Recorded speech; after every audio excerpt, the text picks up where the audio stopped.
இன்றே டவுன்லோட் செய்து உங்கள் ஃபேவரட் ஷோக்களை என்ஜாய் பண்ணுங்க.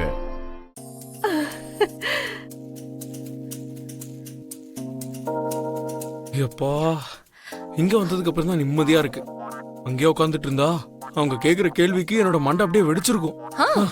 அதனாலதான் நான் உன்னை அப்படியே கிளம்புன்னு சொன்னேன். நான் ஹெல்ப் பண்றேன்னு கூட புரிஞ்சுக்காம தேவையில்லாம நீதான் வந்து இப்படி மாட்டிக்கிட்ட.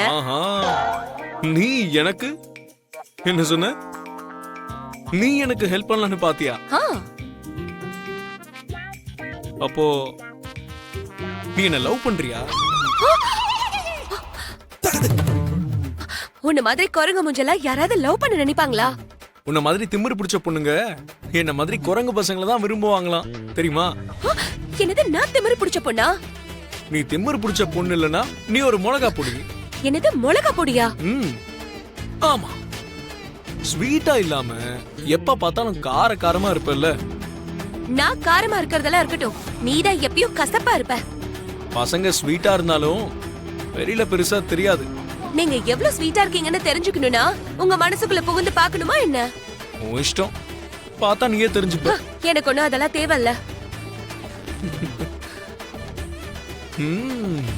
காஃபி வாசனை செம்மையா இருக்கு. எனக்காக தான் ஸ்பெஷலா பண்றியா? எனக்கு புரிஞ்சிருச்சு, எனக்காக தான் இதை நீ ஸ்பெஷலா பண்ணிக்கிட்டு இருக்க.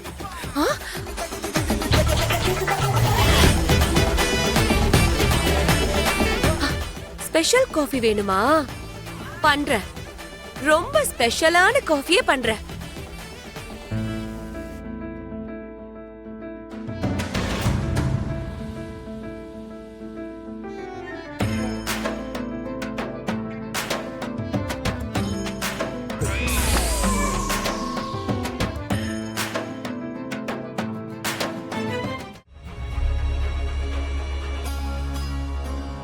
மித்ரா,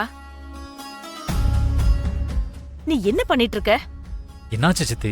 கேண்டில் லைட் டின்னர் விஷயத்தை பெருசா கண்டுக்காதேன்னு மனிஷா சொன்னா. ஆனா நீ எதுக்கு லக்ஷ்மி கூட சேர்ந்து டின்னருக்கு போறேன், லக்ஷ்மி கூட சேர்ந்து டான்ஸ் ஆட போறேன்னு என்னென்னமோ சொல்லிக்கிட்டு இருக்க? நானும் கண்டுக்காம விட்டுறலாம் தான் நினைச்சேன் சித்தி. ஆனா அப்படி பண்றது சரியில்லைன்னு தோணுச்சு. அப்போ மனிஷா சொன்னதை எல்லாம் லைட்டா விட்டுடணும்னு தோணுதா? அப்படி இல்ல சித்தி, நம்ம நடத்தின நாடகத்தால லக்ஷ்மி தேவையில்லாம என்னென்னமோ கற்பனை பண்ணிட்டு இருக்கா. அவளோட கற்பனைகளை நோக்கத்தை உண்மையாக்குறது தப்பு இல்லைன்னு தோணுது. அப்போ மனிஷா உன்கிட்ட? லக்ஷ்மி ரொம்ப நல்ல பொண்ணு சித்தி, மத்தவங்களுக்காக எல்லாமே பண்றா. ஆனா அவளுக்கு என்ன வேணும்னு யாரையும் கேட்கறது இல்ல.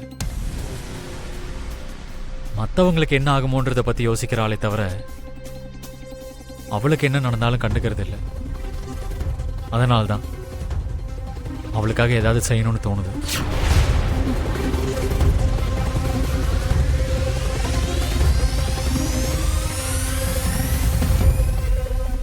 மஞ்சள் பூசின காலில்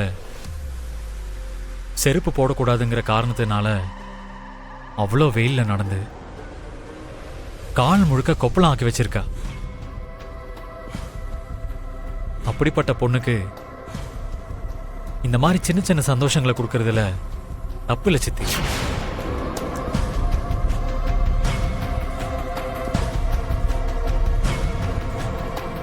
ஸ்ரீகாந்த், ஒரு நிமிஷம். சொல்லுங்க மேடம். இந்த டைம்ல மித்ரா சார் காஃபி குடிப்பாரு, மறக்காம கொண்டு போய் கொடுத்துறீங்களா? கண்டிப்பா மேடம். அண்ணாக்கு எப்ப என்ன வேணும்னு எங்களை விட நீங்க தான் ரொம்ப தெரிஞ்சு வச்சிருக்கீங்க அண்ணி.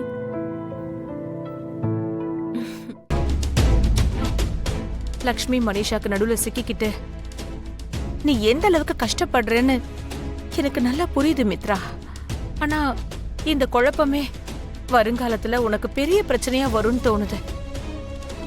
குழப்பத்துல இருந்துகிட்டு அதுல இருந்து வெளியே வராம இருந்தா உனக்கு ரொம்ப கஷ்டமாயிடும் மித்ரா.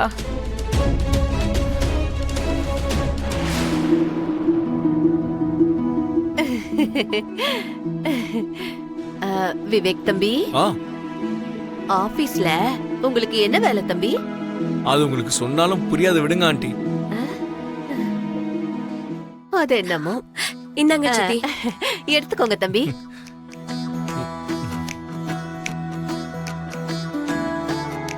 எடுத்துக்கோங்க. உங்களுக்காக ஸ்பெஷலா போட்ட காஃபி இது.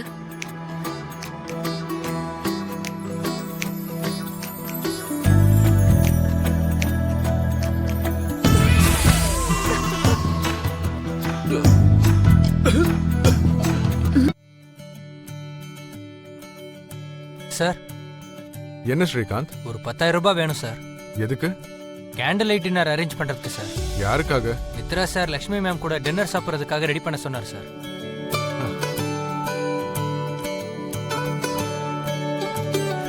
என்னது? மித்ரா லக்ஷ்மியோட சேர்ந்து கேண்டில் லைட் டின்னர் சாப்பிட போறானா? ஆமா சார், அதுக்கான ஏற்பாடெல்லாம் என்னதான் பண்ண சொல்லியிருக்காரு. டெக்கரேஷன் கலக்கிடணும், எங்கேயும் காம்ப்ரமைஸ் ஆகக்கூடாது. சரிங்க சார். போ.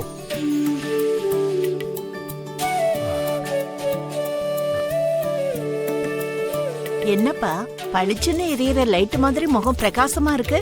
என்னப்பா விஷயம்? விஷயம் என்னன்னு சொன்னா உங்க முகம் கூட 0 வாட்ஸ் மாதிரி இல்ல, ஒரேடியா 1000 வாட்ஸ் மாதிரி பளிச்சுன்னு ஆயிடும். பாருடா, அப்படி வெளிச்சமான விஷயம் என்னன்னு சொல்லு. மித்ரா லக்ஷ்மியோட சேர்ந்து கேண்டில் லைட் டின்னர் சாப்பிட போறானா? ஆ?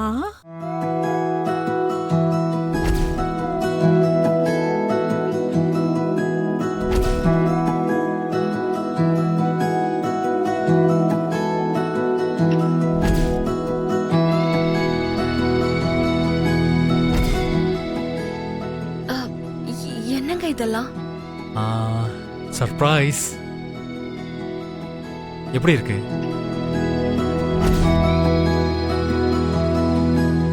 சர்ப்ரைஸ்ங்கிறது ஆச்சரியத்தை உருவாக்குற மாதிரி இருக்கும்னு தெரியும்.